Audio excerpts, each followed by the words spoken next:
Hola y bienvenidos al Picalibro. Hoy les quiero hablar sobre la definición y las habilidades e incluso algunas virtudes necesarias al pensamiento crítico.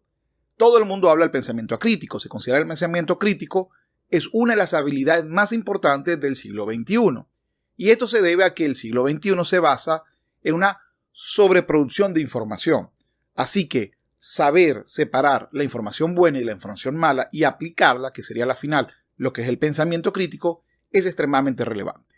Para poder desarrollar lo que es el pensamiento crítico, en este video te voy a tratar de identificarlo y además sumarle algunas virtudes que serían importantes que tratara de generar o producir o tener en cuenta la mayor cantidad de tiempo posible para que el pensamiento crítico vaya mejorando, porque es un proceso.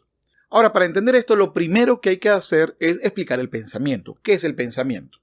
El pensamiento es un sistema, es decir, es un conjunto de pasos que incluye un procesamiento. A ver, es un conjunto de pasos que inicia con la materia prima. La materia prima del pensamiento son tres: datos, información y o sensaciones. Entonces, una vez que entra esta información dentro del sistema, por cierto, para hacer aquí una diferencia para que después no haya duda, datos es cualquier cosa. Por ejemplo, si digo 1492, eso es un dato, no tiene ningún tipo de significado, relevancia, etc. Sin embargo, este dato, cuando le doy un significado, mira, 1492 es el año del descubrimiento de América, opción 1. Opción 2, 1492 es la cantidad de personas que me van a escribir en los comentarios que América no fue descubierta porque ya existía. 3. 1492 es la cantidad de libros que tengo aquí en mi biblioteca, por ejemplo. Estos son 3 ejemplos. Entonces ya no es un dato, es una información. Y esta información va a pasar a ser recopilada, porque todo dato tiene que ser de alguna u otra manera clasificado, analizado y segmentado. Por eso es que lo de las listas y todo esto es algo que llama mucho la atención, porque nuestro pensamiento funciona con la clasificación. Y no es una clasificación per se, sino que es una clasificación para crear nodos de conexión entre ese dato, esa información y las sensaciones o las experiencias pasadas. Y ya les voy a explicar por qué. Entonces, el paso 1 es que exista una materia prima, un conocimiento, una información, un dato o una sensación. Una vez que accede esa información, dato u sensación al cerebro, el cerebro me crea una clasificación de la misma para saber en qué ubicarla y con quién crear vínculos.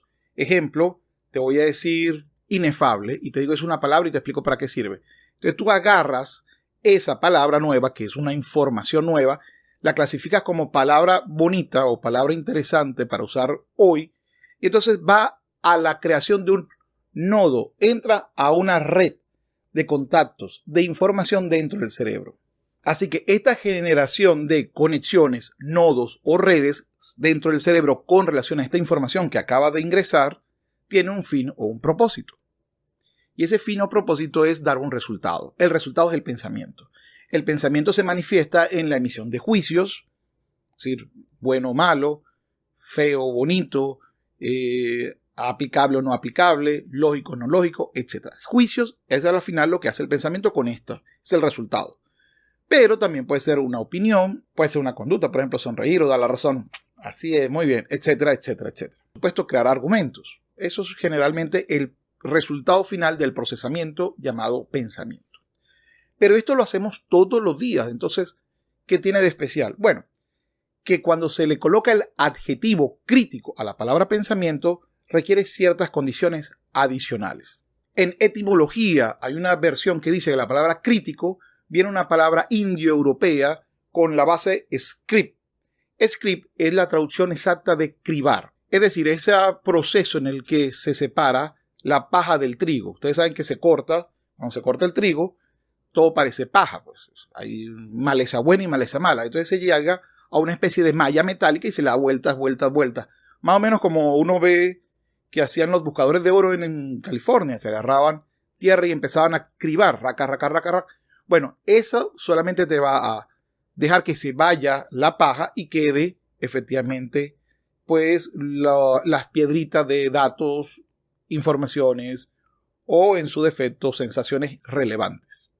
Así que creo que no hay ninguna mejor definición práctica del pensamiento crítico como ese pensamiento que me permite cribar y separar la información buena, útil o confiable de la que no lo es. En 1990, en la Universidad de California, hubo una especie de, evento, trabajo de grupo de muchísimos investigadores especializados en pensamiento crítico y educación.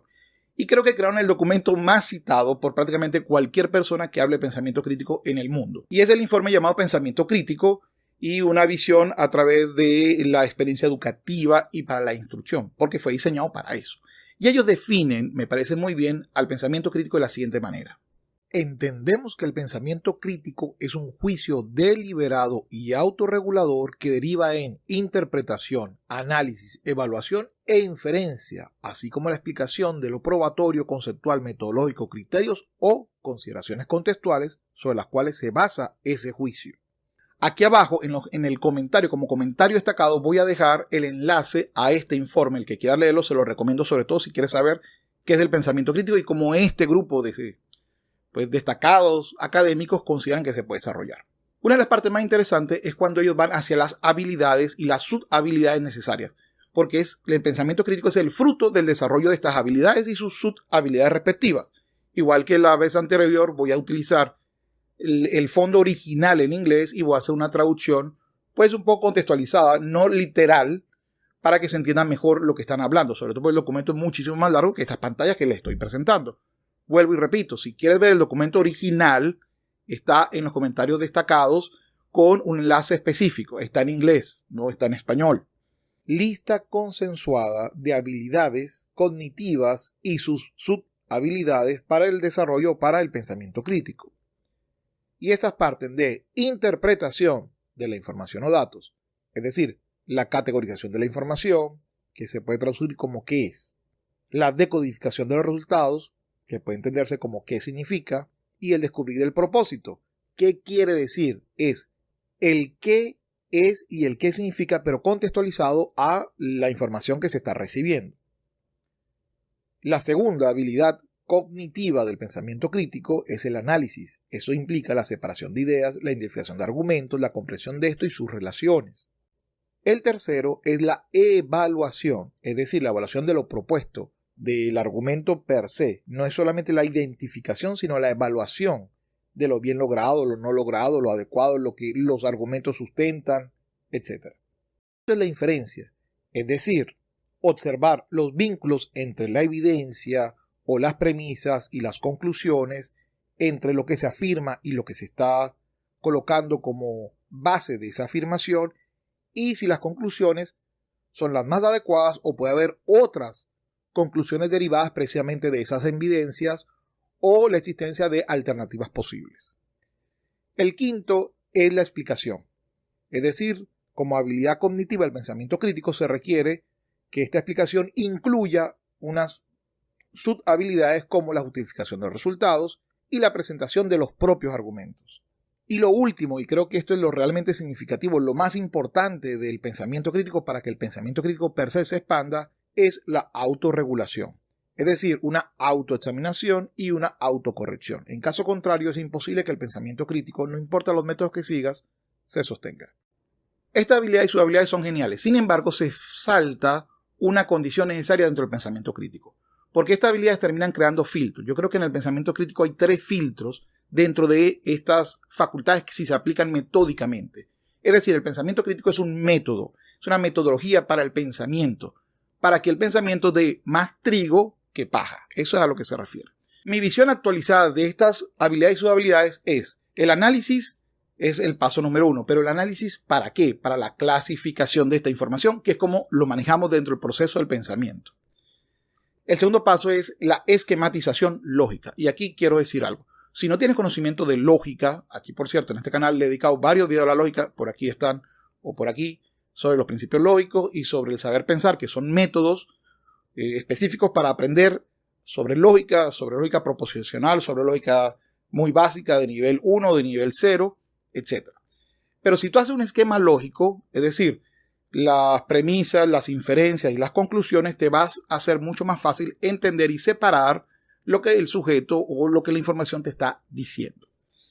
Por supuesto, el tercer elemento son las bases extraargumentales. Por ejemplo, si yo voy a utilizar una fuente, mira, aquí hay un testigo, mira, aquí hay un experto opinando de esto, mira, aquí hay una prueba X, Z o Y, mira, etcétera, etcétera, entonces está fuera del argumento, porque no es el argumento principal, sino que es el sostén o uno de los sostenes del argumento.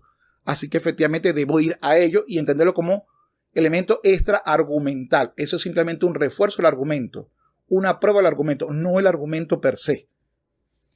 El cuarto es la comprensión holística. Una vez que hice el análisis, la separación, la esquematización lógica y que vi las bases extraargumentales o probatorias en las cuales se funda esos argumentos, entonces obviamente tengo que volverlo a juntar. ¿Para qué lo voy a juntar? Esto se llama, por supuesto, la comprensión holística. Es decir, como la conversación, el conocimiento fue un todo integrado, hay que ver que si ese todo integrado tiene una relevancia, un significado. Por ejemplo, si no es más que una respuesta irónica o sarcástica hacia algo y no hay que tomárselo muy en serio, o si por el contrario es un error, o si por el contrario es una información útil y voy a crear los nodos para tenerla guardada y utilizarla en un futuro. El quinto es, creo que uno de los elementos más importantes, la aplicación del segundo filtro, porque el primero, con el tiempo, tú vas desarrollando un filtro primero que te va a permitir separar la información útil de la inútil. Ejemplo típico, hay canales que normalmente uno ve que no son buenos, no tienen fuentes argumentales, extraargumentales sólidas, o que tienen un análisis muy oscuro, o que tienen incoherencia entre los argumentos y su conclusión, es decir, no se siguen entre ellos. Entonces tú los vas descartando, dices no. Y efectivamente los que te terminas suscribiendo y los escuchas, por cierto, aquí quiero agradecer a todos los que se han suscrito y todos los que escuchan, igual que a mis Patreon, que también quiero agradecer a los que van de seguidas. Humberto On, David Garay, Carlos Fragoso, Eva García Franco, JAJL, Patricio Dorantes, Javier Aguirre, Paco Medialdea, José Flores, Rocío Cori, Marcos, Joaquín López, Alfonso, Leonel Virrojas, Asturias, Jaime García, Marvín Jarquín, Salvor Gomi, Asteric, Alfonso Jornet, Dondo, Mario González, Néstor McNaught, Pedro SM, Thomas Dale, Johan Jiménez y Chris. Muchísimas gracias por el apoyo a este canal. El otro sería en la aplicación de este segundo filtro y la suscripción a los canales es una especie de filtro, porque aquel al que no te suscribe o te desuscribe dice no me interesa lo que va a decir, porque creo que o no es relevante para mí o es paja y no es trigo. Voy a buscar el trigo. Y por supuesto, luego de esta aplicación del segundo filtro vendría el sexto paso, que no es más que la aplicación de lo comprendido. Esto es creándose un argumento a través o usándose ese elemento, guardando la memoria o aplicándolo en una conducta específica. Esos son los elementos de resultado de este pensamiento. Y por supuesto, para que sea crítico, tú tienes que ir cambiando la criba, es decir, tienes que revisar tus propios pensamientos, aunque pase el tiempo, o mejor dicho, mientras más pase el tiempo, más tienes que analizarte a ti mismo. Así que tienes que analizarte tus propios resultados, aplicarte tus propios filtros para que tú mismo puedas separar de tu pensamiento, los pensamientos que nosotros hacemos, los pensamientos que valen la pena conservar y aquellos que son paja. Aquello que es trigo o es oro y aquello que es polvo o que no sirve. O que ha quedado desactualizado, porque así son las cosas, así es la información. Pero aplicando este método rigurosamente, colocando estos filtros, el prefiltro y el segundo filtro, e incluso el tercer filtro, que es analizar lo que nosotros mismos estamos diciendo o hemos concluido, pues se termina llegando a un ahogo. Los filtros terminan filtrando todo, o uno termina por escuchar solo un grupo. Eso es lo que se llama la cámara de resonancia. Así que siempre es importante desarrollar otras virtudes.